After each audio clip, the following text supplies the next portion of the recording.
દશામાના 10 દિવસના પૂર્વ બાદ શહેરના નવલખી કૃત્રિમ તળાવમાં માતાજીની પ્રતિમાના વિસર્જન અંગે પરવાનગી આપવાની સામાજિક કાર્યકર દ્વારા કરવામાં આવી માંગ।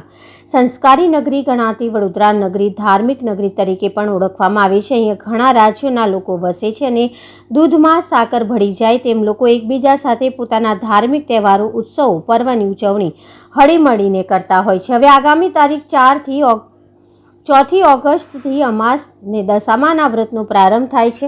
10 દિવસ સુધી ચાલનારા આ પર્વને લઈને એક તરફ માઈ ભક્તોમાં અનેરો ઉત્સાહ જોવા મળી રહ્યો છે। દશામાના પધરામણી સાથે 10 દિવસની સ્થાપના માટે પંડાલો પણ બનાવી શણગારવામાં આવ્યા છે। ત્યારે આવનારા દિવસોમાં દશામાની પ્રતિમાનું શહેરના નવલખી કૃત્રિમ તળાવમાં વિસર્જન કરવા માટે તંત્ર દ્વારા પરવાનગી આપવામાં આવે તેવી માંગ સામાજિક કાર્યકર કમલેશ પરમાર દ્વારા કરવામાં આવી છે। ત્યારબાદ ગણેશ ઉત્સવ પણ આવી રહ્યો હોય શહેરના નવલખી કૃત્રિમ તળાવ સહિત અન્ય કૃત્રિમ તળાવોની સફાઈ કરી પાણી ભરવામાં આવે તથા કૃત્રિમ તળાવોના ફરતે લાઇટોની તેમજ તળાવમાં તરાપા સહિતની વ્યવસ્થા કરવા માટેની માંગ કરવામાં આવી છે।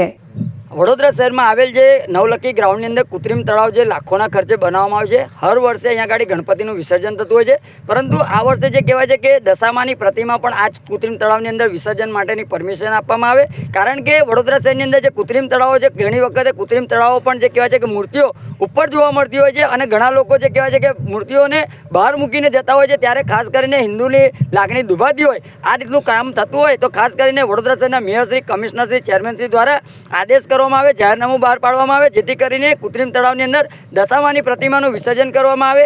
સાથે સાથે જે કહેવાય છે કે કૃત્રિમ તળાવની અંદર હાલમાં પણ તમે જો કે પુષ્કળ પ્રમાણમાં ગંદકીના ઢગલા છે અને આ કૃત્રિમ તળાવ જો વહેલામાં વહેલી તકે એની કામગીરી કરવામાં આવે તો ચોક્કસથી જે વરસાદના પાણી છે વરસાદના પાણીથી જ કૃત્રિમ તળાવ ભરાઈ શકે છે, પરંતુ ખાસ કરીને વડોદરા શહેરના નગરજનોના ટેક્સના વેરાના રૂપિયા જે કહેવાય છે કે કૃત્રિમ તળાવ ભરવાની પાછળ જ્યારે વાપરવામાં આવતા હોય તો વહેલામાં વહેલી તકે આની કામગીરી તાત્કાલિક ધોરણે શરૂ કરવામાં આવે, જેથી કરીને વરસાદના પાણી આનીમાં ભરાઈ શકે। સાથે સાથે આવનારા દિવસોમાં ગણપતિની પણ સ્થાપના થવાની છે અને ગણપતિનું વિસર્જન અહીંયા આગળ થતું હોય છે, તો વડોદરા શહેરના જે પણ જવાબદાર વ્યક્તિઓ દ્વારા આ કૃત્રિમ તળાવની જે પણ સ્ટ્રીટ લાઇટ છે, સાથે સાથે જે ઝાડી ઝાકડા ઉગી નીકળ્યા છે તેને દૂર કરવા જોઈએ, જે સ્વચ્છતા કરવાની છે એ પણ કરવી જોઈએ તેવી અમારી ખાસ માંગણી છે।